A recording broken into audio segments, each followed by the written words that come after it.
problema. Nós podemos enxergar em múltiplos tipos de experiências diferentes a possibilidade de uma defesa evidencial, né, baseada em evidências empíricas da sobrevivência. Nós também poderíamos partir, por exemplo, da historiografia, né, levantando os nomes das pessoas célebres, brilhantes e idôneas que defenderam a ideia de imortalidade da alma. Nós poderíamos partir da teologia, de uma visão das revelações ou das comunicações do sagrado, ou de Deus, ou do divino, para o mundo, em diversas culturas, e fazer uma análise comparada das religiões, ou teológica mesmo, para ver até que ponto há sentido ou não em defender a imortalidade da alma nesse contexto. Mas o nosso trabalho, ele está todo desenvolvido no âmbito da metafísica. E a metafísica é um ponto fundamental, porém muito ignorado atualmente na discussão sobre a imortalidade da alma. Em primeiro lugar, a gente precisa observar que a maior parte da discussão ao longo da história da humanidade sobre a imortalidade da alma se dá em termos científicos, né, ou acadêmicos, como a gente poderia dizer mais contemporaneamente, se dá dentro da disciplina metafísica. Então nós temos, já da época de Sócrates e Platão, passando por toda a Idade Média, também final da Idade Antiga, há muitos autores que trabalham isso, na modernidade, na atualidade, nós temos uma larga quantidade de pessoas tratando da imortalidade da alma de uma perspectiva metafísica. E as abordagens mais evidencialistas, elas foram ou exceção ou muito minoritárias até mais ou menos 1850, que a gente sabe que aconteceu algo diferente na história da humanidade, da pesquisa empírica dos fenômenos espirituais, da mediunidade, da própria evidência específica em favor da imortalidade da alma. Então, até esse momento muito peculiar da história, quando surgiram evidências muito especiais e muito fortes, a metafísica foi o carro-chefe da argumentação em favor da imortalidade da alma. E não há bons motivos para nós negligenciarmos isso no nosso estudo, na nossa pesquisa. Porque todos os ataques à metafísica, que hoje se tornou quase um palavrão, né? Algo que é indesejado e tem toda uma carga pejorativa, até mesmo na obra de Kardec, se a gente observar na obra de André Luiz, quando a gente acha o termo metafísica, muitas vezes há essa conotação um pouco pejorativa, que é muito de época e muito datada da forma como a perspectiva científica daquele período enxergava o que era a metafísica, qual era a vocação da metafísica, quais eram os objetos da metafísica. Então, metafísica precisa, em primeiro lugar, ser resgatada no seu legítimo e correto significado. Metafísica não é, por exemplo, o estudo de coisas que não têm ligação com a realidade. Ela não é o estudo de crenças ou de ideias mirabolantes ou fantasiosas, que se aproxima mais da literatura do que da ciência. Não, a metafísica é uma ciência. É uma ciência rigorosíssima, das mais rigorosas que a gente conhece, e que busca, pelo menos busca, a aproximação dos métodos exatos de averiguação lógica, de consistência, coerência dos argumentos. Então, é possível dizer, por exemplo, ao contrário do que se pensa comumente, que em metafísica, em muitos momentos, em muitos estágios da evolução histórica da metafísica, há provas, ou demonstrações, ou comprovações que, a partir de então, serão seguidas praticamente unanimemente ao longo da história.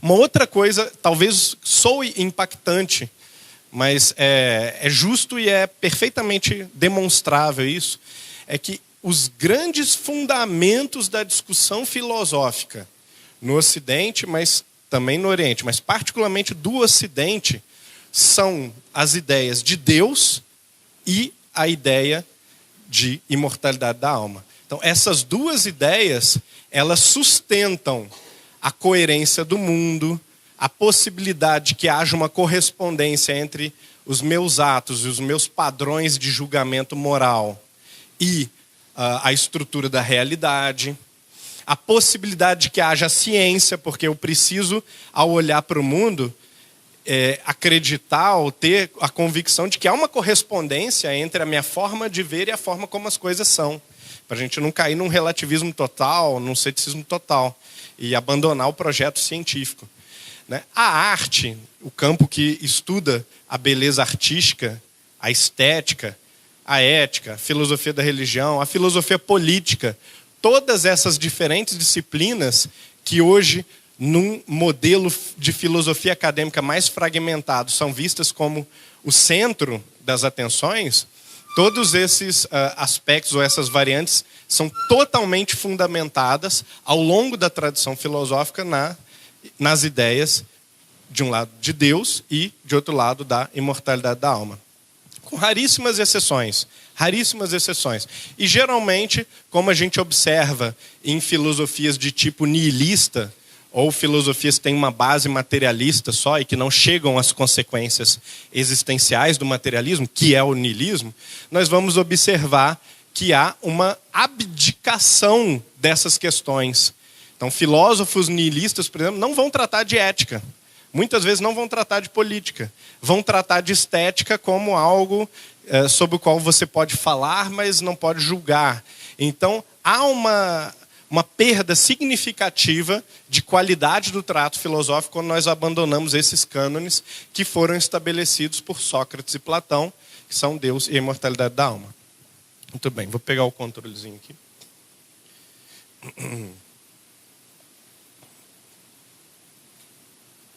Não é esse o trabalho. Perdão. Bom, qual é a questão, então, do materialismo? O materialismo, nós podemos afirmar com a maior tranquilidade que ele oferece menos argumentos em favor da sua própria sustentação do que a outra perspectiva principal, que nós podemos chamar de transcendental, porque ela enxerga um afastamento entre nós e um mundo material. Nós podemos chamar de idealista, e nós podemos também, foi muito chamado historicamente, de espiritualista. Então, essa macroperspectiva, em língua inglesa, a gente também costuma associar essa perspectiva ao dualismo. É o nome que mais comumente aparece em língua inglesa do século XX para o XXI. Essas duas perspectivas, a mais materialista e a transcendental, idealista ou espiritualista, elas aparecem ao longo de toda a história da filosofia. A filosofia surge lá com os pré-socráticos, que olham para a natureza e dizem: ei, tudo é natureza. A natureza explica todas as coisas e nós podemos pensar um elemento da natureza, seja a água, o fogo ou a matemática, e a partir desse elemento da natureza nós explicamos todo o resto da realidade. Depois dos pré-socráticos vieram os sofistas, que disseram o seguinte: olha, o problema, meus amigos pré-socráticos, é que vocês, a partir desse princípio, chegaram em uma dúzia de diferentes explicações sobre qual é o fundamento da realidade. Logo, está provado que não há fundamento da realidade. Que vale a gente fazer qualquer coisa, ou tudo não passa de juízos, conceitos, crenças ou ideias que dependem totalmente da nossa subjetividade. Essas duas perspectivas estão vivas até hoje. A perspectiva de que tudo se resume ou reduz a um elemento material, um elemento das leis da realidade que pode ser facilmente usado para equacionar todos os problemas, seria o reducionismo. No caso, o materialismo é bem parecido com essa perspectiva. E, de outro lado, nós temos a perspectiva dos sofistas, que é a do relativismo absoluto. Não há verdade, não há como nós julgarmos a verdade, porque a gente já tentou e a gente chegou a 200 alternativas diferentes, contraditórias. Portanto, devemos abdicar do progresso científico, do progresso ético e aceitar que não existe verdade nenhuma. E Sócrates, quando aparece lá há 2.400 anos, mais de 2.400 anos, vai observar que as duas alternativas são extremistas. e que elas não descrevem corretamente a realidade. Até pelo fato de que elas, de certo modo, estão corretas. Então não poderíamos ter duas alternativas tão contraditórias que soam persuasivas ou que soam corretas de certa maneira. E Sócrates, então, ao criar a perspectiva idealista, transcendental ou espiritualista na filosofia, ele vai simplesmente equilibrar essa equação entre o reducionismo a um tipo de fenômeno, a um tipo de elemento da natureza, e, de outro lado, a ideia de que nós inventamos tudo na nossa cabeça e não há critério nenhum para o conhecimento nem para a ética. E Sócrates diz, bom, é preciso a gente observar que antes da gente definir qual é o elemento da natureza que baseia tudo, ou qual é a justificativa para não existir nenhum fundamento para nada, nós primeiro temos que definir as questões, definir quais são as perguntas, e no ato de definição, nós colocamos a mente humana como protagonista do processo. Essa é a grande descoberta filosófica de Sócrates. E nós fazemos filosofia, nós continuamos fazendo filosofia, basicamente enquanto a gente continua dentro dessa esteira de perspectiva socrática, de buscar qual é o papel do homem, qual é o papel da mente humana, da consciência humana, na formulação das questões, o que é a natureza, o que é Deus, o que é o belo, o que é o bem e o mal, etc. e tal. E Sócrates percebeu uma coisa muito peculiar. Ora, se o ser humano é quem coloca a questão, e quem, de certa forma, define a questão, mas, por outro lado, nós, no choque com a natureza, no confronto com outras pessoas, nós percebemos que há regras no mundo.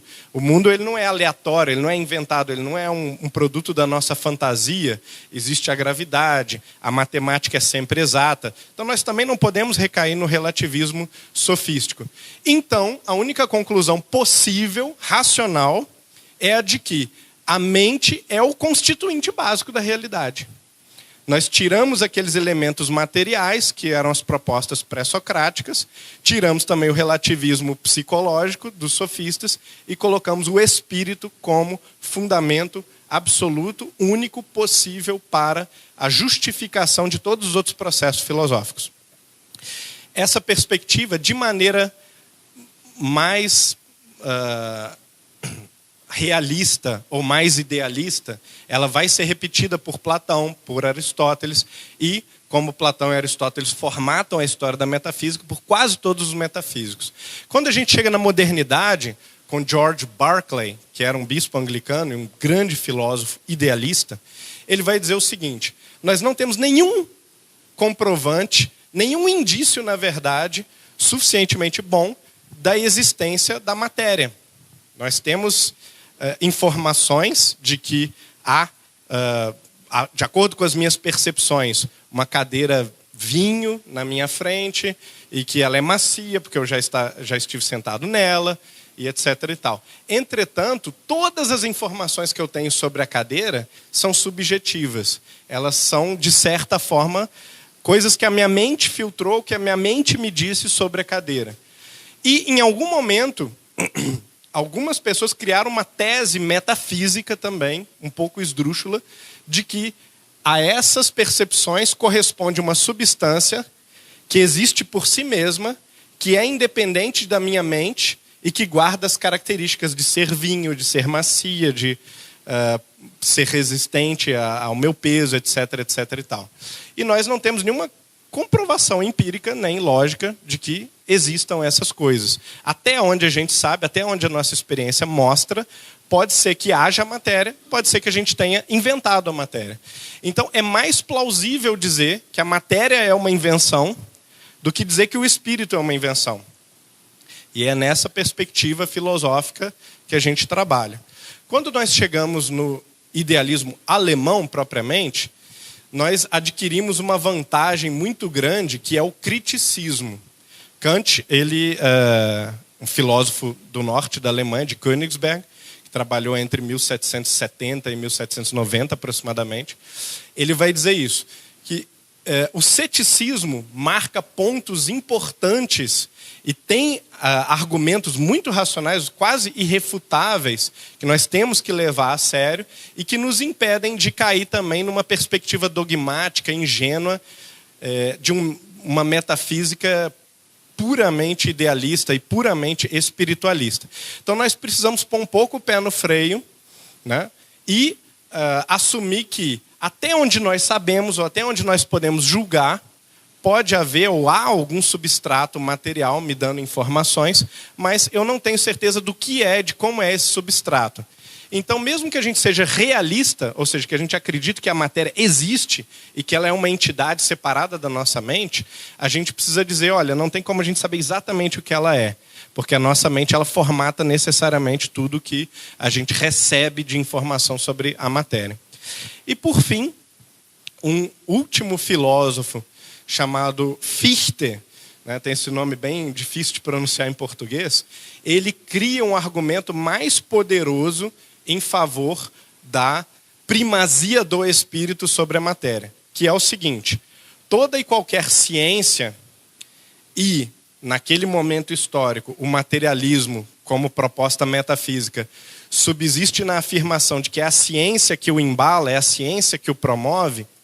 Toda a ciência, no entanto, ela parte de afirmações e princípios extremamente condicionados.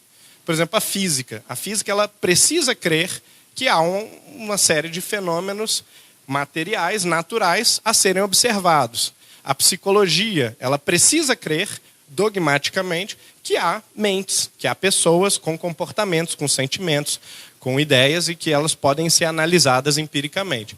E assim por diante. A biologia precisa pressupor que há seres vivos, que os seres vivos se comportam de tal ou tal maneira. E também a ciência nos seus princípios fundamentais, toda e qualquer ciência específica precisa se fechar sobre uma definição que exclua as outras ciências, porque senão a gente não conseguiria estudar todo o escopo dos fenômenos naturais. E aí Fichte diz o seguinte, dessa forma, como Comte via, por exemplo, no positivismo, na ciência, como rol de estudos que partem de princípios pressupostos e dogmáticos, nós não temos como justificar a própria atividade científica. Então, a ideia do cientificismo, ela colapsa em si mesma, porque ela exige e demanda um fundamento absoluto, racional e de maneira transcendental, né, de um caráter transcendental, para que a gente crie ciências específicas. Ora, esse fundamento só pode ser o intelecto humano. É o intelecto humano que escolhe quais temas estudar, fecha o leque sobre quais temas não fazem parte desse escopo e define os métodos e as regras segundo os quais devem ser estudados os problemas. Então, a demonstração ela é toda muito longa, muito difícil, mas ela inclui, por exemplo, um desdobramento dedutivo de toda a lógica na qual se baseia a matemática e também uma parte significativa da racionalidade científica a partir de um conflito da consciência consigo mesma. Ele vai dizer o seguinte, que quando a gente cria os conceitos lógicos mínimos que permitem a gente fazer matemática e também dizer o que é o que não é um fenômeno da minha área, por exemplo, a gente usa os conceitos de identidade e contradição. Desde Aristóteles a gente sabe que esses conceitos são totalmente inevitáveis. E o Fichte ele consegue desdobrar de um processo psíquico, de um processo do espírito humano, o conceito de identidade e contradição, como quando a gente se identifica, né? Eu sou Humberto, mas ao me nomear como Humberto, eu olho para mim também, de certa forma, como um objeto. Eu me defino, me fecho, me cristalizo numa definição. Ao me olhar no espelho, eu digo, esse sou eu. Todos nós temos essa experiência. Entretanto, você sabe que você, na verdade, são dois eus. Um eu que está olhando, um eu que está diante do espelho ali refletido. E quando você aponta para o espelho e diz, ei, esse sou eu, você está dizendo duas coisas. Esse é você e esse não é você, ao mesmo tempo. Essa estrutura da consciência, ela será logo depois quase que automaticamente desdobrada nos princípios fundamentais da lógica, que nos permitem discernir entre qual é a diferença entre 1 e 3, quanto é 1 mais 1, quanto não é 1 mais 1, né? Nós sabemos que não é 7, e assim por diante. Nós vamos aplicar esses princípios a tudo. Então, para encerrar, a imortalidade da alma, ela se beneficia infinitamente do nosso retorno respeitoso e qualificado à história da metafísica. Porque a história da metafísica demonstra para nós de maneira inequívoca que há argumentos mais fortes e que não foram ainda refutados, esses argumentos nunca foram refutados, nunca foram suficientemente nem confrontados por argumentos de tipo materialistas. Que, como a gente também viu na apresentação passada, muitas vezes se resumem a explicações externas daquilo que está sendo analisado. Ao invés da gente atacar o problema, a gente usa, isso é uma construção social, isso é um devaneio, isso é psicológico, isso é A, B e C. Então, o grande problema da perspectiva materialista não é que ela não seja válida. Ela é válida, mas ela ataca problemas como o problema da imortalidade da alma, como o problema da existência de uma mente, de uma consciência, a partir de uma perspectiva totalmente externa. E ao fazer isso, ela deixa de discutir o cerne da questão para discutir uma outra questão ad hoc. E isso é uma espécie de falseação do escopo da prova daquilo que a gente está discutindo. Né? Bom, para a gente encerrar, né, seria isso, né, um convite a gente reestudar a metafísica, levar a sério a metafísica e observar que ela pode ser um aliado poderoso para a defesa de temas que hoje, ou há 150 anos, a gente entende como sendo prioritariamente empíricos, ou que devem ser mostrados só de maneira evidencialista. Mas isso também é uma alegação de um grupo ideológico, ou de uma perspectiva metafísica materialista.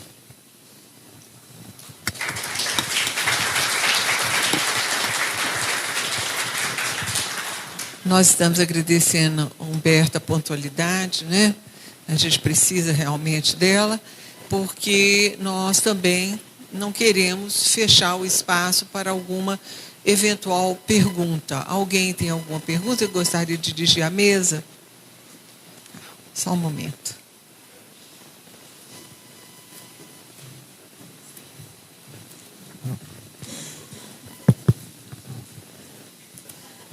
Por favor, você. Oi, Humberto e Eliana. Parabéns por você conseguir falar sobre a história da filosofia em tão pouco tempo. Mas a minha pergunta é a seguinte: como você relacionaria a metafísica e a ciência para explicar a sobrevivência da alma? Dá para relacionar as duas? Dá, e um pouco do que eu acabei não apresentando é justamente isso, que, em primeiro lugar, não há ciência não metafísica. Nunca existiu e nunca vai existir uma ciência não metafísica. Quando nós acreditamos, durante um curto espaço de tempo de 100 anos, de 1830 mais ou menos a 1930, que nós podíamos fazer um tipo de ciência não metafísica, nós simplesmente usamos certos dogmas que já estavam bem estabelecidos, né, na cultura científica da época, que eram princípios metafísicos, evidentemente, né, como, por exemplo, a matéria existe tempo e espaço, a nossa inteligência ela pode entender a realidade, ela corresponde à realidade quando a gente faz descrições matemáticas, por exemplo, da realidade. Então, todos esses princípios metafísicos, eles são assumidos, dogmaticamente assumidos, como coisas autoevidentes e que não precisavam ser justificadas através de um discurso filosófico. E quando a gente faz isso, a gente pode criar temporariamente essa impressão de que, bom, a filosofia deu lugar à ciência, a metafísica acaba aqui, e nós temos, na história da filosofia, nós temos nomes como pós-metafísico, antimetafísico, né? E quando nós vamos analisar, né, quais são os argumentos pós-metafísicos ou antimetafísicos, nós achamos a grande quantidade de argumentos metafísicos dentro das propostas pós- ou antimetafísicas. Isso só foi percebido em 1940, 1950, quando então a cultura filosófica começou a resgatar novamente o significado de metafísica, que é qual? do estudo de princípios fundamentais, pressupostos, condições de partida que devem ser racionalmente justificados e que não podem ser dogmaticamente admitidos sem mais, né? Então é preciso fazer essa investigação de saída, né? De por que a matemática tem uma coerência interna forte, por que ela permite uma descrição da realidade, em que sentido ela é um produto da mente, em que sentido é uma coisa que nós achamos ou descobrimos na estrutura da realidade.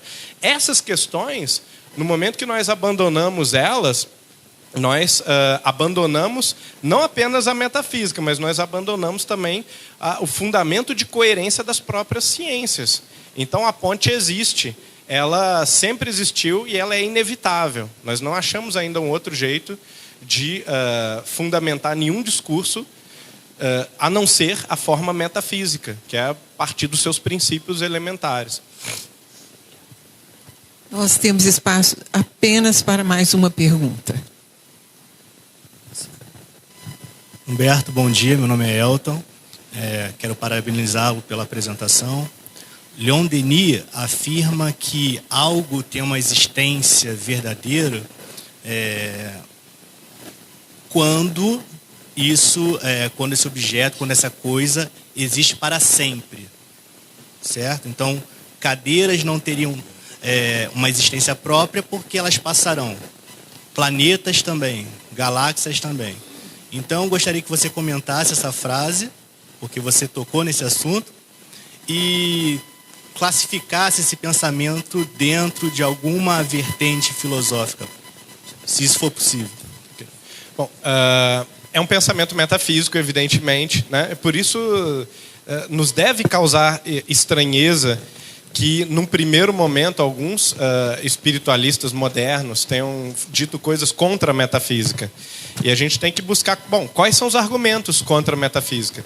Os argumentos quase sempre não são apresentados. Eles são argumentos repetidos daquilo que havia de melhor de metodologia científica da época, de Comte, de Herbert Spencer, às vezes até argumentos de pensadores não tão científicos, como Nietzsche, por exemplo, vão ser depois também muito reproduzidos, e que são argumentos que não se auto-justificam, mas que criam uma narrativa, ou criam uma história ficcional, né, sobre como a metafísica é má, ou sobre, geralmente, como ela se associa à religião.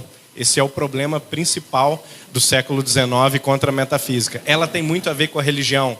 Ela mostra que, para a ciência, Deus, como estrutura da racionalidade do cosmos, e a imortalidade da alma como possibilidade de que nós, enquanto agentes, sejamos eternos e por isso tenhamos uma parte verdadeira, substancial, perene, né? E não condicionada à história, à cultura, à psicologia, etc, etc, etc. Isso era problemático para o cientificismo ou para o materialismo da época. Então, nós vamos ver que, na verdade, Leon Denis ele é evidentemente um pensador platônico, de cima a embaixo.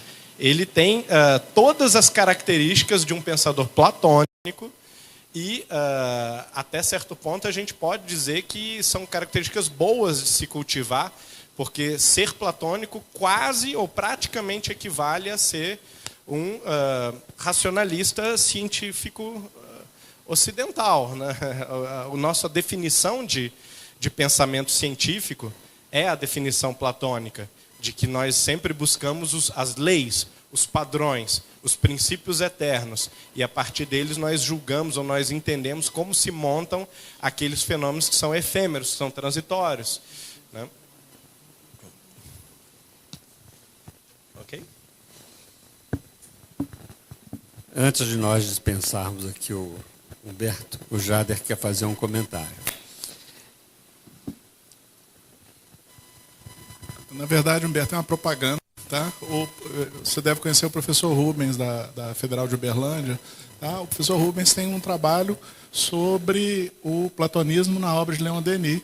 Está num dos nossos livros da LIP, aquele mais grossinho, que eu já esqueci o nome do título. Tá? Mas se vocês me procurarem, conseguirem me carregar até a livraria, eu mostro qual é, tá? Para quem tem interesse. Hã? Ele está melhor que eu. É o maior estudante da LIP.